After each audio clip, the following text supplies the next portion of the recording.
అభివృద్ధిని గాలి కొదిలేసి ప్రశ్నించే గొంతుకల్ని అణగదొక్కుతుంది ఈ కూటమి ప్రభుత్వం.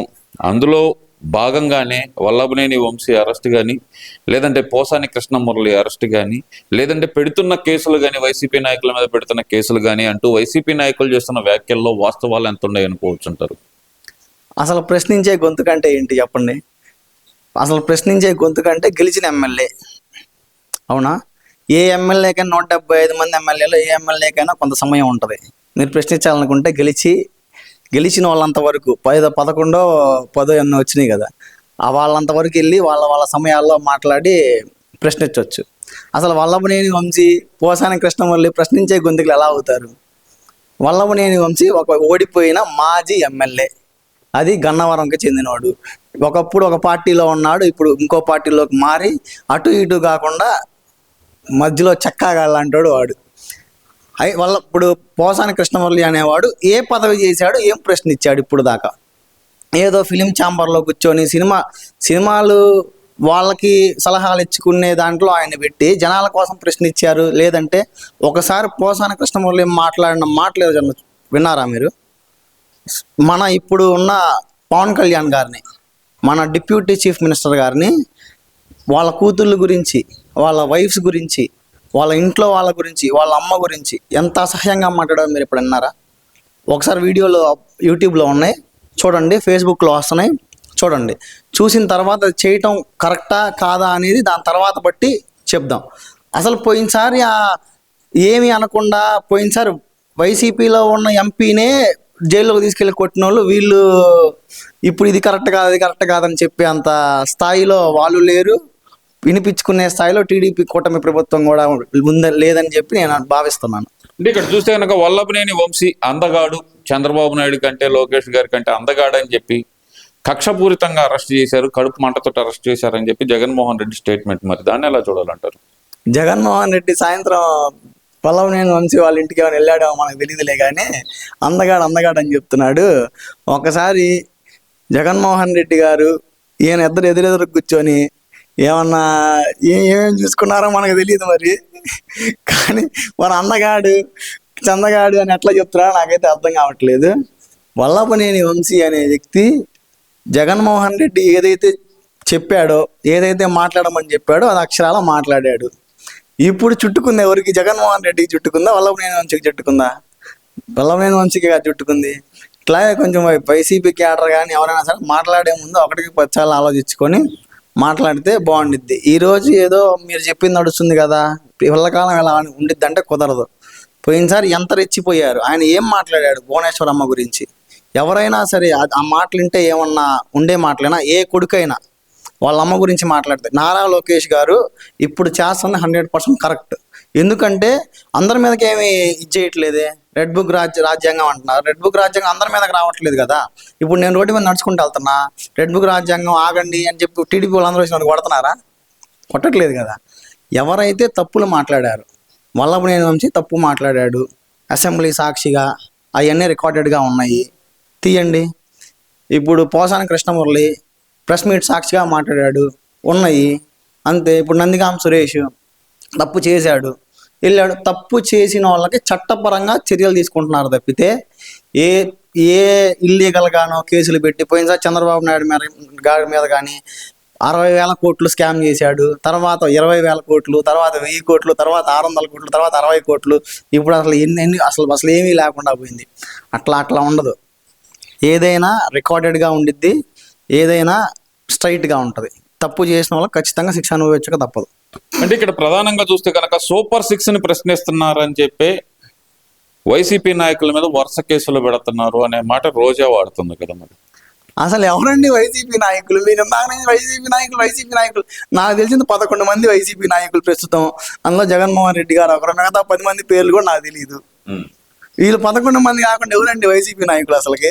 అంటే రోజా గానీ ఇలా వల్లభనేని వంశీ వైసీపీ నాయకులే కదండి, నందిగాం సురేష్ వీళ్ళందరూ నాయకులే కదా. నాయకులు కాదని ఎలా అనుకుంటాం మనం? నాయకులు అంటే ఎప్పటి నుంచో ఒకే పార్టీలో ఉండి పార్టీకి భుజాన కావిడి మోసిన వాళ్ళు నాయకులు అవుతారు. ఈరోజు ఆ పార్టీ గెలిచిందని ఆ పార్టీలోకి, ఈ పార్టీ గెలవలేదని ఈ పార్టీలోకి వెళ్ళే వాళ్ళు నాయకులు అంటారు. వాళ్ళని రాజకీయ ఇంకేదో అంటారు. ఇక్కడ మనం ఇంకో విషయం తీసుకుంటే గనక రీసెంట్ గా చూస్తే వల్లభనేని వంశీకి బెయిల్ వచ్చే పరిస్థితి లేదు, మళ్ళీ రిమాండ్ అయితే వేశారు. పోసాని కృష్ణమురళి పరిస్థితి ఏందంటారు? పీటీ వారెంట్లు పట్టుకొని మరి పోలీస్ స్టేషన్ జైలు దగ్గర పోలీసులు వెయిట్ చేసే పరిస్థితి ఎందుకు వచ్చిందంటారు? ఎంత దారుణమైన పరిస్థితి! అంత దారుణమైన పరిస్థితి వచ్చిందంటే అంత దారుణంగా మాట్లాడాడు. ఇప్పుడు నేను ఉన్నానండి, ఇప్పుడు నేను, మా నాన్న, మా అమ్మ, మా తమ్ముడు ఒక కుటుంబం. ఇప్పుడు మా అమ్మని కానీ మా నాన్న కానీ ఎవరిని ఏదైనా ఒక మాట అంటే నాకు నొప్పి కలిగిద్ది, మా తమ్ముడికి నొప్పి కలిగిద్ది. మా తమ్ముడు చెన్నైలో ఉంటాడు, నేను హైదరాబాద్లో ఉంటాను, లేదా ఒకసారి గుంటూరు వస్తాను. నేను ఎక్కడైతే నేను నివసిస్తానో అక్కడ నేను కేసు పెడతా, అవునా కదా? అరెస్ట్ చేసినప్పుడు మా తమ్ముడు చెన్నైలో కేసు పెడతారు. అట్లాగే పవన్ కళ్యాణ్ గారి మీద అభిమానులు ఎక్కడెక్కడైతే ఉన్నారో ఆంధ్ర వ్యాప్తంగా అన్ని స్టేషన్లో కేసు పెట్టారు. కేసు పెడితే పోలీసులు చేయాల్సిన పని ఏంటి? ఆ కేసుని రిజాల్వ్ చేయాల్సిన పని వాళ్ళకు ఉంటుందా? ఉండదా? 100% ఉంటుంది. ఉంటుంది కాబట్టి ప్రతి దాంట్లో ఎఫ్ఐఆర్ ఫైల్ చేశారు, ప్రతి దాంట్లో కోర్టులకు వేశారు. తిప్పటమే పని అంటారు ఆంధ్ర మొత్తం నేను అన్నలే కానీ ఒక 75% ఆంధ్ర. అంటే ఎంతమంది అయితే అభిమానులు ఉన్నారో వాళ్ళందరినీ కూడా అన్ని కేసులు పెట్టిన అన్ని కూడా చేయాలి కదా. మరి ఉద్దేశపూర్వకంగా తిప్పుతారని మేము అనం. కేసులు పెట్టిన వాళ్ళని మరి అక్కడ బెయిల్ ఇవ్వడమో లేదా అక్కడ ఏదన్నా ఎఫ్ఐఆర్లు కట్టి కోర్టులు సబ్మిట్ చేసి అక్కడ చేయడం చేయాలి కదా. అది రాజ్యాంగ పరంగానే జరుగుతుంది. ఎక్కడ కావాలని మేమైతే టీడీపీ వాళ్ళైతే తిప్పట్లేదు. సరే, ఇక్కడ మొన్న చంద్రబాబు నాయుడు గారు ఇచ్చిన ఒక స్టేట్మెంట్, నోరు అదుపులో పెట్టుకొని మాట్లాడండి. అది ఎమ్మెల్యేలు కానీ, ఎంపీలు కానీ, మినిస్టర్లు కానీ, నోరు జారి ఎప్పుడు ఎవరిని దూషించవద్దు. అలా దూషిస్తే నేను క్షమించను, లేదంటే తీవ్ర పరిణామాలు ఎదుర్కొంటారు మీరు అంటే ఆయన ఇచ్చిన స్టేట్మెంట్. ఇలాంటి స్టేట్మెంట్ గతంలో జగన్మోహన్ రెడ్డి దగ్గర నుంచి ఎందుకని, ఏ నాయకుడికి ఎందుకని వినపడలేదు అనుకోవచ్చు అంటారు? అంటే మనం ఎట్లా అనుకోవచ్చు అంటే, సాక్షాత్తు వైఎస్ రాజశేఖర్ రెడ్డి గారే మా అబ్బాయి ఇక్కడ పనికిరాడు అని చెప్పిన రోజులు చాలా ఉన్నాయి. వాళ్ళ అబ్బాయి వీళ్ళందరూ ఒక చాటకి వెళ్తే వాళ్ళ అబ్బాయిని చూసి చీదరించుకొని పక్కకి వెళ్ళిపోయిన రోజులు ఉన్నాయి.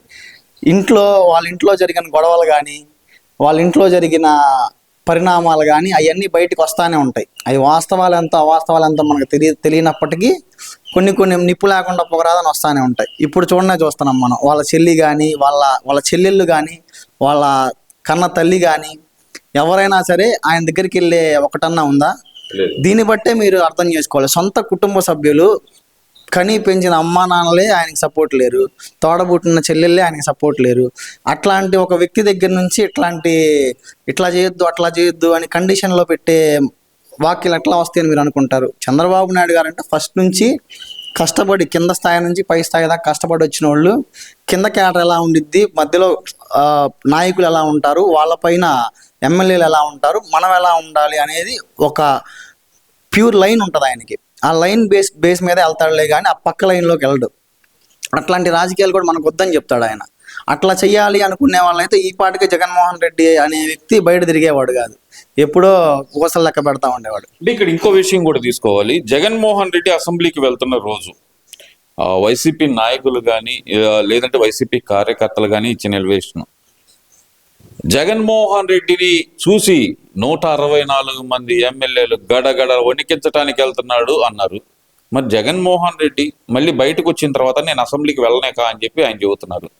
వెళ్ళింది కూడా 15 గంట మాత్రమే ఉన్నారు. ఇప్పుడు ఆయన చెప్తున్న మాట ఏంటంటే దానికి కారణం నాకు ప్రతిపక్ష హోదా కావాలి, ఇస్తే నేను మాట్లాడగలను అనే మాట అయితే ఎందుకు అంటున్నారు అనుకోవచ్చు అంటారు? అసలు మీరు ఒక విషయం గుర్తుపెట్టుకోలేకపోయారు.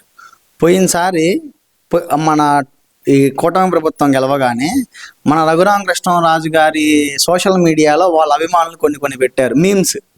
రఘురామకృష్ణరాజు స్పీకర్ పొజిషన్లో కూర్చోవాలి, వస్తే కూర్చోరా ఒట్టోడా అనాలి అని మీమ్స్లో వస్తున్నాయి అన్నట్టుగా రఘురామకృష్ణరాజు గారు ఒక వ్యాఖ్య చేశారు. ఈ వ్యాఖ్య ఎక్కడ నిజమైద్దో ఎక్కువసేపు ఉంటే అని చెప్పి ఆయన భయపడి గడగడలాడి ఆయన బయటికి రావటం తప్పితే 164 మంది ఎమ్మెల్యేలని ఈయన గడగడలాడించాల్సిన ఆడిచ్చే అంత కెపాసిటీ ఈయనకు లేదు. అంటే ప్రజల తరపున పోరాటం చేస్తా అన్న వ్యక్తి అసెంబ్లీకి వెళ్ళి ప్రశ్నించవచ్చు కదా అని చెప్పి ప్రజల్లోంచి వస్తున్న ప్రశ్న, మరి అది కూడా నిజమే కదా, మరి దాన్ని ఎలా చూడాలంటారు?